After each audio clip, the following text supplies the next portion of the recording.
News TV, the first in news and the best in entertainment. Subscribe now.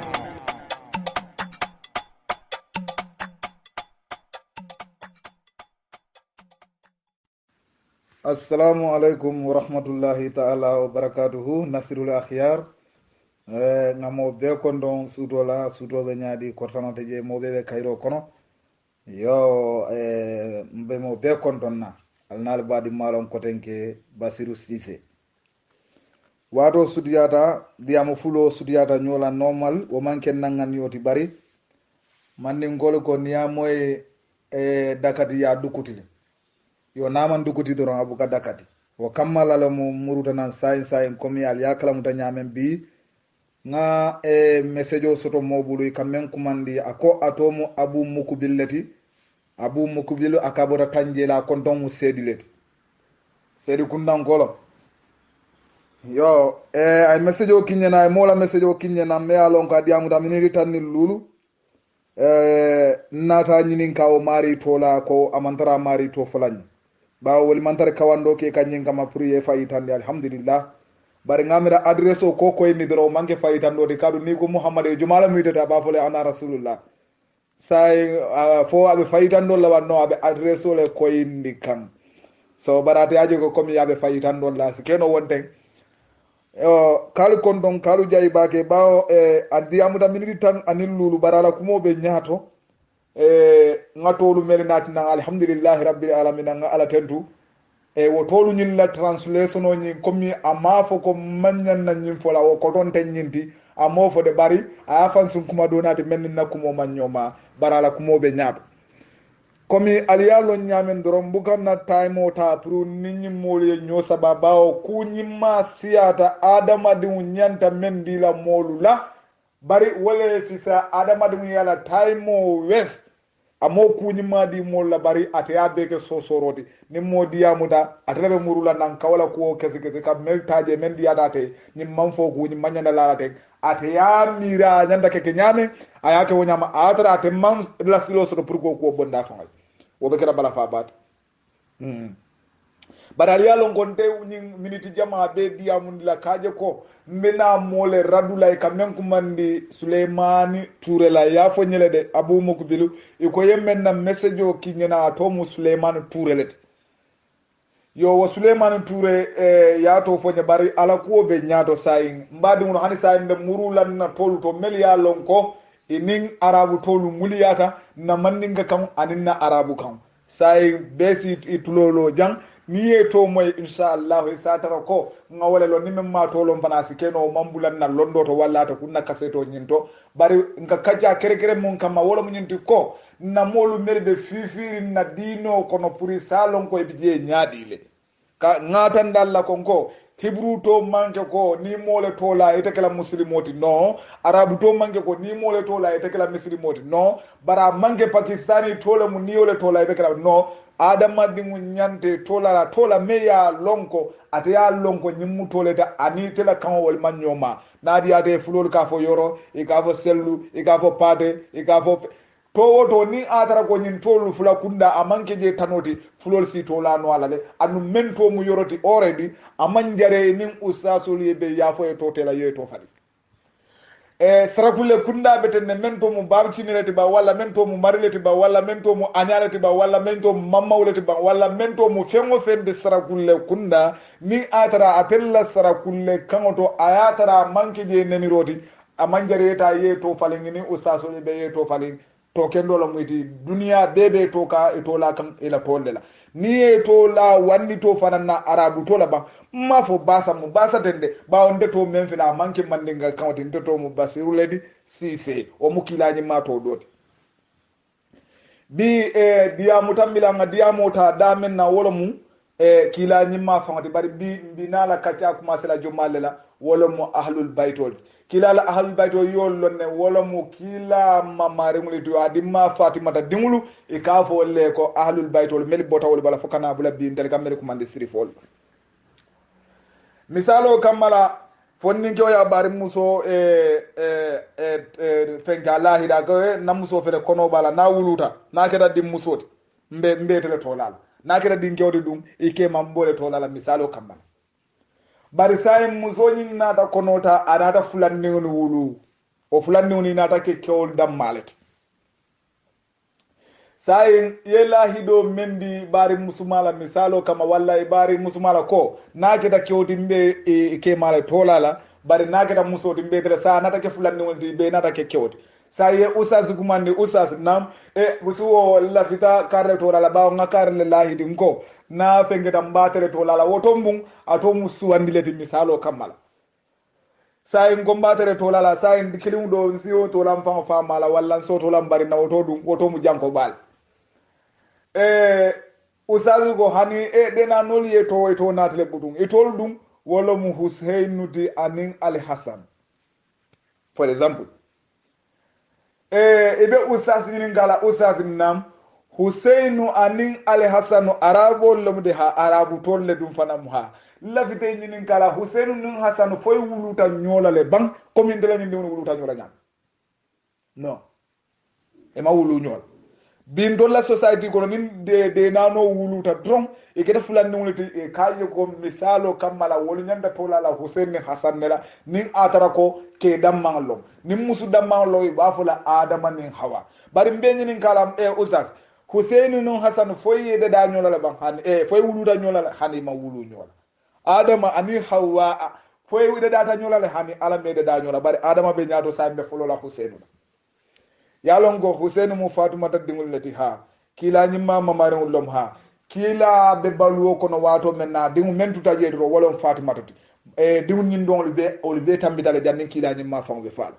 bari keɓa e kadduwa ñinela ko ketala si soto na walla nintije na korda membe na korda tamandi la wo soto bari kila nata alamanna o laññinin kila sayin a sunuta baake a yaje ko ninte fata doron woto sa na korda ko nasi kenon na korda be burukalal ɓawo mammo soto mi alon ko sinna korda sambano birin fatimatu wuluta jom muso nata ko kila ñimmaye ko nabiyullah akaye nam akaye dimmuso fatumata wuluta kila akaye ko hasanun ay mune soto akaye dinkew akaye hayyat daru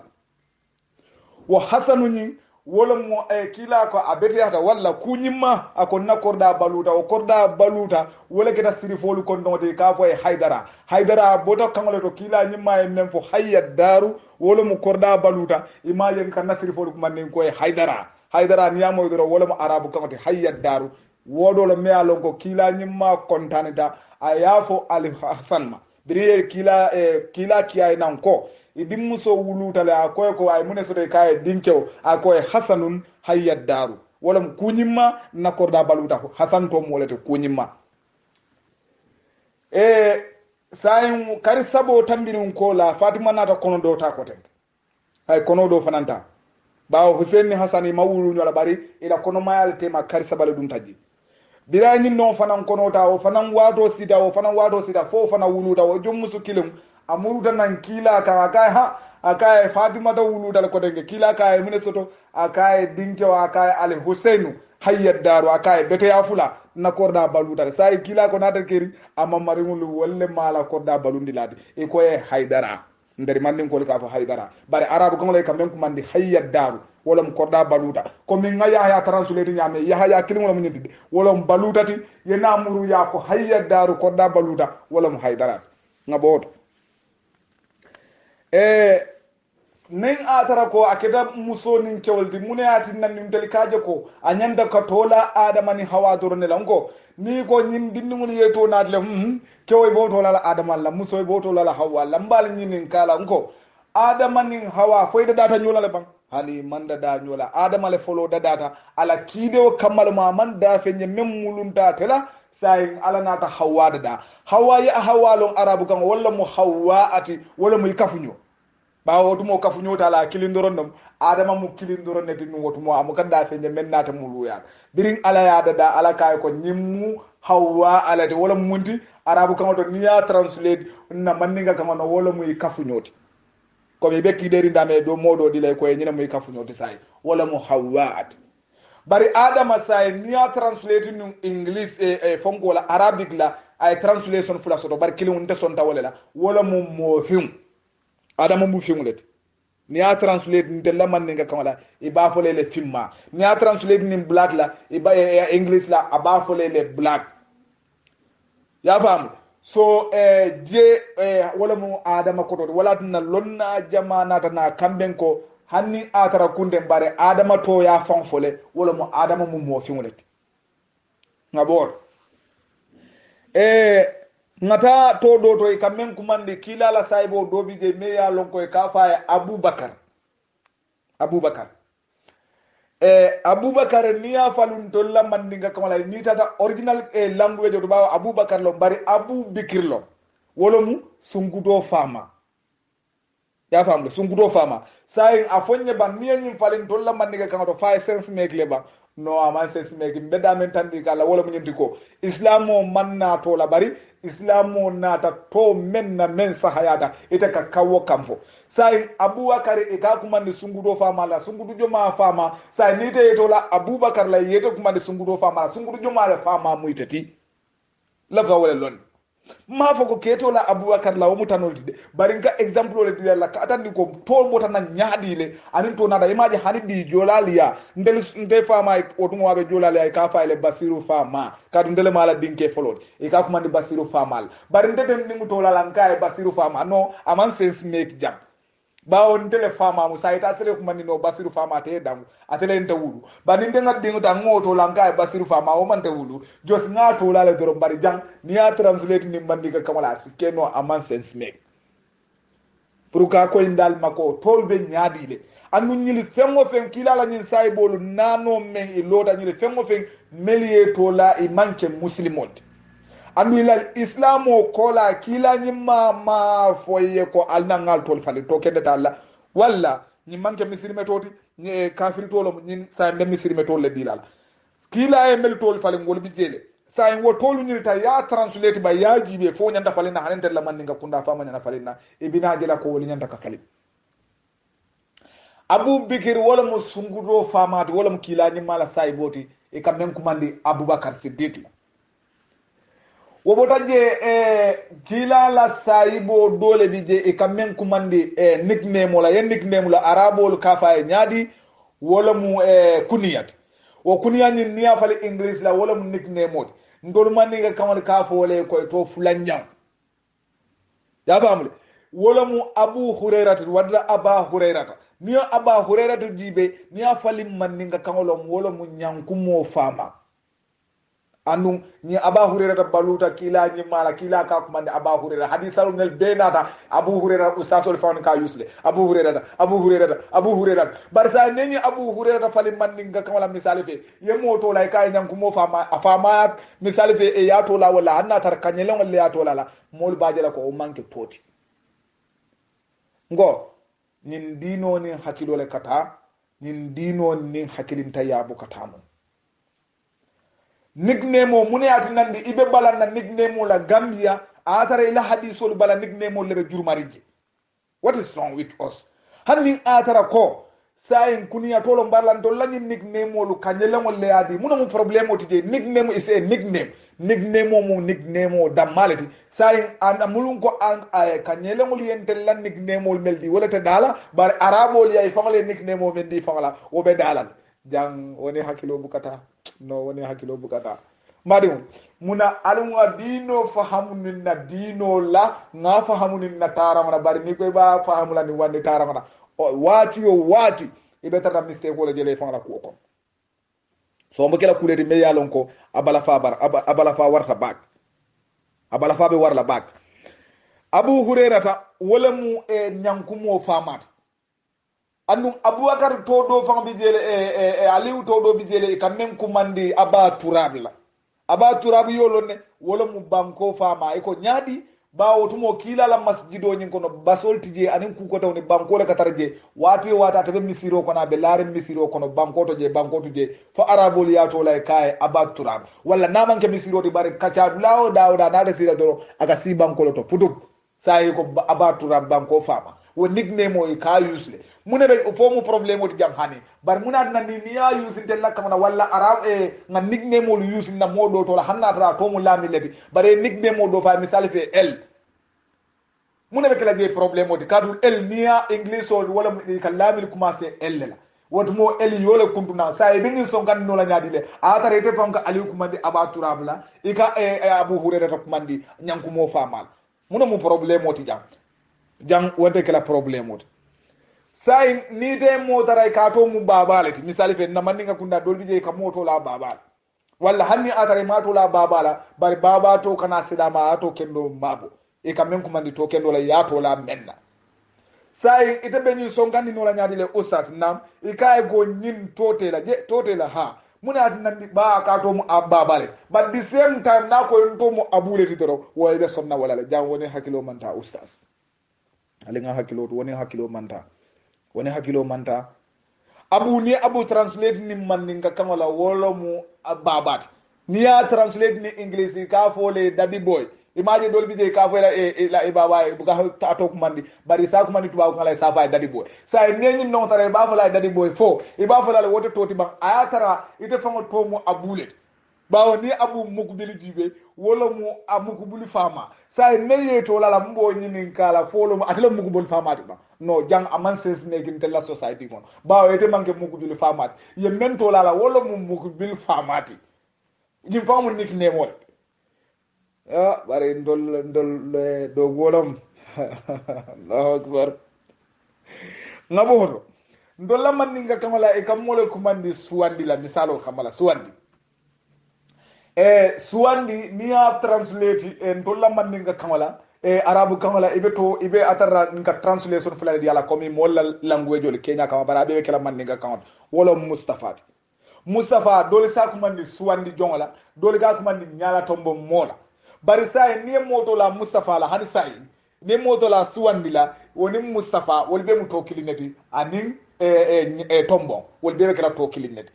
mfa jam fonga janne faham sai akamuda translation ni womu choice of word leti te mendi ate teje drum ibole tala biadala ko modol bije wolibe mustafa translate la ni be tafsir wala ibakala suwandi leti ni don ba tafsir la woli bakala tombon net nyala tombon monet bar sai ni suwandi anin tombon ibalon nako jam ustaz yol beto la mustafa lela sai munum problème oti jam foke to fali wala ka kuruwo samba jamo to suwandi ka hato bon la ka to mustafa wala suwandi ka to monka to bon la ka to mustafa hani sai ka to mon falin to bonde la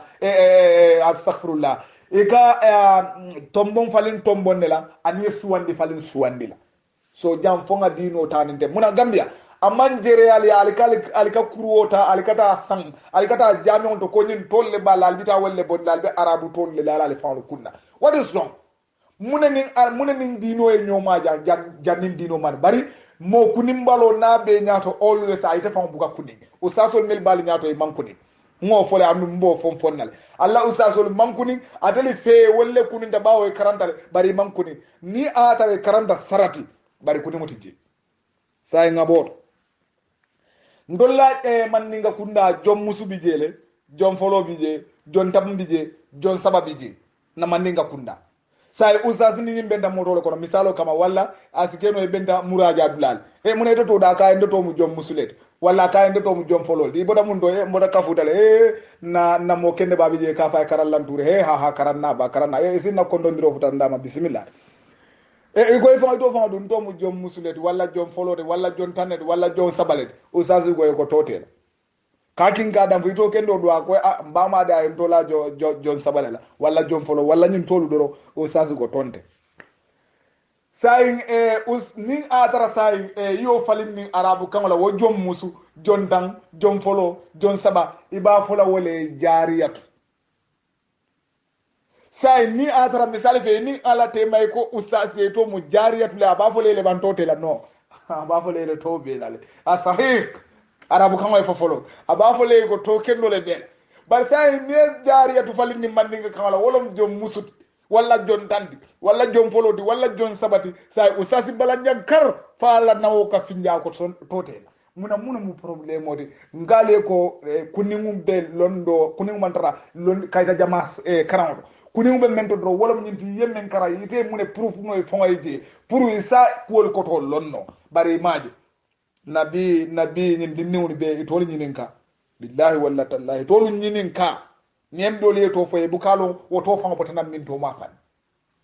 abu mukbil ko a seri gunnan kolom da ko ate musunna mo ta fama musunna modi wala na fama ya to la abu mukbil bare abu mukbil ni afarin man ni kan wala wala mukbil fama sai mukbil fama malam fodi fa ba te bul men to mukbil ti bam malo ngabot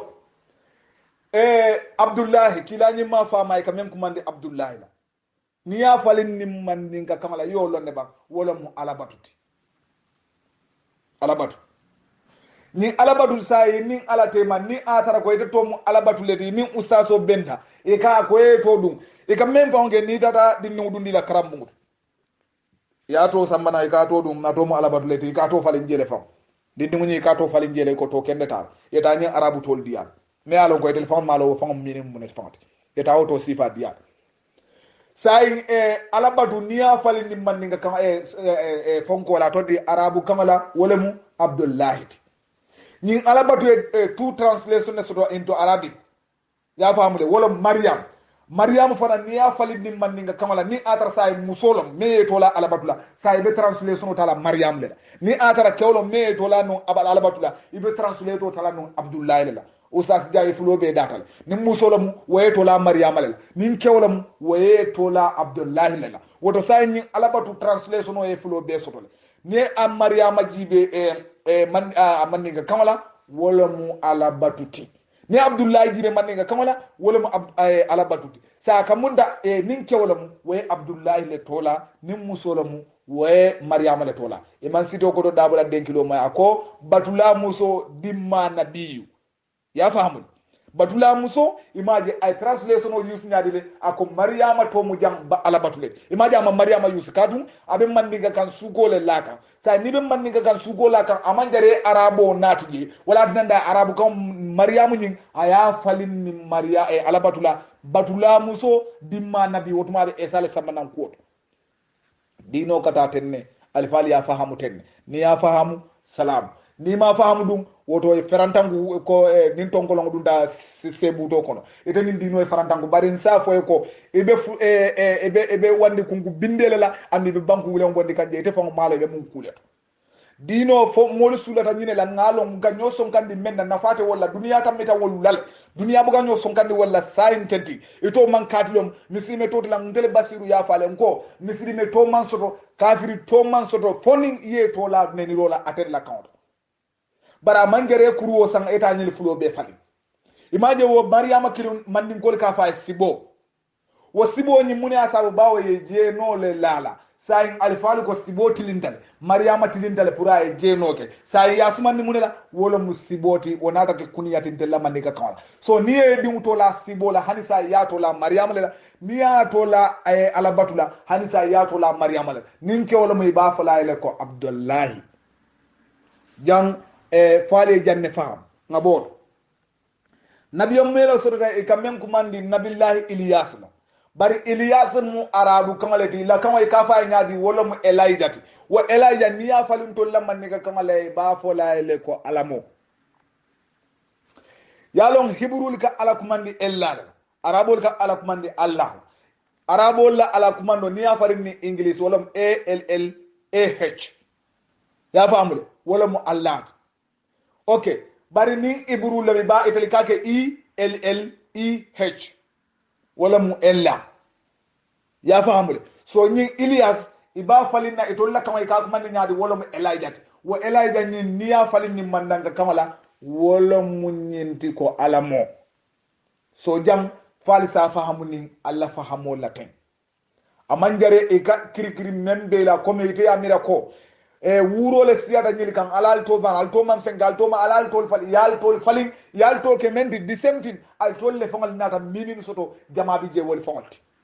so mbadin atalu melikan na kan moy falsa faamu ko duniya beta kan nyaadi yalo ni diamu taw to mo len ka energy sote ko tege pour ka diam ila diamu do de diamu tade e ka fa Suleiman Touré ni ne be kenan na kuma kala ba hoto men kila Suleiman Touré fananka Suleiman Touré men fole bawo nabiyo mollo matelti yatelle kinan pour ka toñani fan ya bondi nyoto mambala ila nabiyo me ay sata ye kumol mel manna kumo kono kilimti je mem mu toñati alhamdulillahi rabbil alamina bawo ima fa ko nga translation no me yuso man correct bari te ala lalato da me yalo go ite fe pour isi kumo nyin nondi no ite kumo nyin nondi la nyin kumo sene abatal Suleiman no nyin kumo sene abatal bari na ta fonye ko nyede nyin kafo ko de Suleiman ne fana mila hakili ma bati de e ko be jigi ala bage wodo alla kafo nsa faale ko aleta hakili ma nya nyin ngola bawo Suleiman hakil ta ay kumolu landi damen aman kumolu landi je abu mukbil itele message yo nyin sen nyena nyenyi nga Suleiman to la e ko ma tolo e ko ita to fala sorry bawol ma wuli nyin kama fantando bar nata tolon nyenyi nin ka ite dun nin ala tema Suleiman nyin kuma kangol meri fo ndedu yole fo bang yembulo ko manje jabi yala dalda sunna moti adal musanni yollet atel musanni yollet adal sunna moti sanni yollo malti bawo sunna mo o ka to nyaale nyin nay to nyaaje ayaso Suleiman ko nde ko alabatu nata fo ko baluta nata fo baduta baluta ibe lule natla ba luta ate ko ngole ba duta aka nyinin karo ken tani alate ma fonte ngam mojele mento mu ba duta tiba Suleiman mam ba duta nga baluta lef ya haya nga translate ni baluta le ya famu so yo tan na kumo kono e konte famale yo fo bari moto ta keri mento mu baduta ti nso fo Suleiman muruna audio ka yala moy bang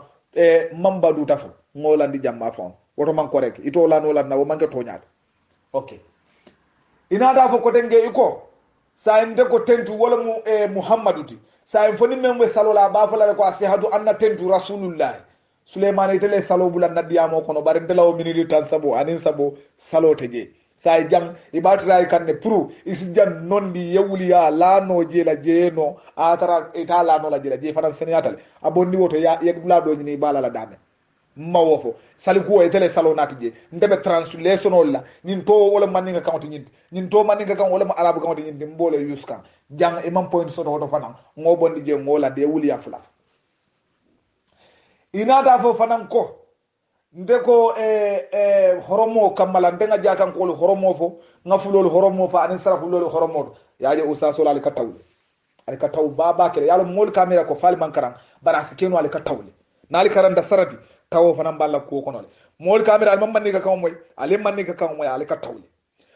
ke sabo men beddin ko kono usaso beñi hadiso lon albe ni hadiso lon alka a translate exactly Muhammad ya translate ni nyaabe ke sabo mel ben dunda dingo kono bere ba sugite la dingo dala ifindita je nyaadi horomo kan yole dani finditana mo monni na bara nyima horomo kan wo horomo jang albugo haramu yandi jang barsa ni ko alifalu horomo kan walla qur'ano horomo kan jang aliko tafsir nin kila nyima kewmen nata kan ka fay ko nin ala sonta anite Suleiman jamu taw balat nyin dongo yo tafsir yo kotolo nyin dongo imo kotolo ibe tawalla ya kotolo pour mun kama kamul batar anin ka faniya nyin kala molla kumola mol mera kumo fonya kenni won mel dum dabbero kono alkafo ko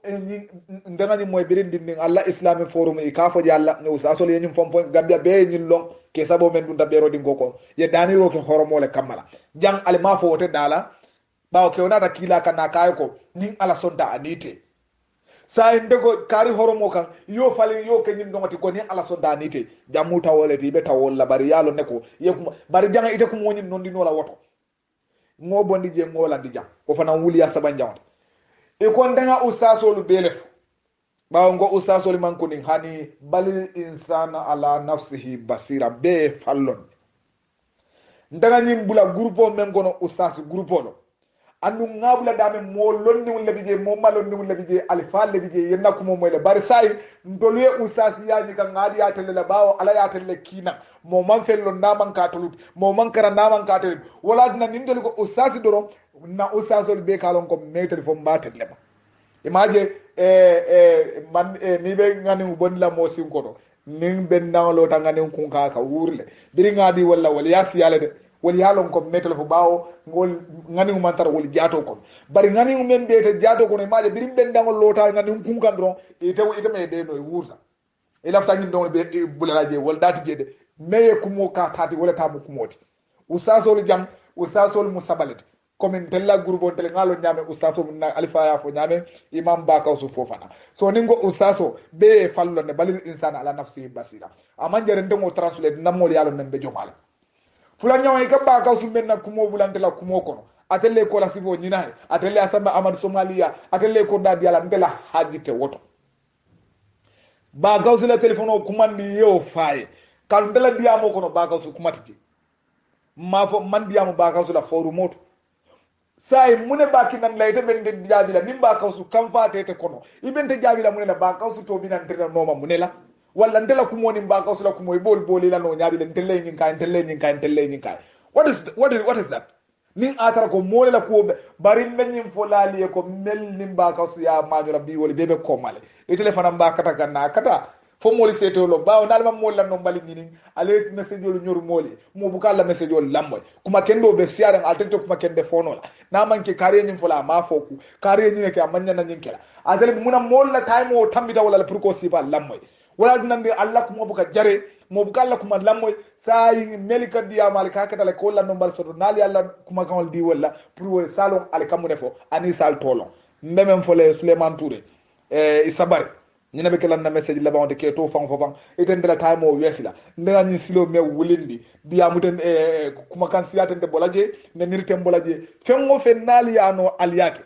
wote de bon la ni diamo bawo ndenga lon ko misilimolu bi wolu be sulari ne ka kumo moy me ya lon ka be nafa wote nyo sabakudi ndela kumo mu kana nyo sabaka ndeka na mole famundi ya lon ko mo be keri bari radin no ko abu mu ko belu munat na ne mbuga diamo qur'ano la munat na mbuga diamo hadiso la ngaya ko momo ni lodu lalo mi fanga yole kara alquran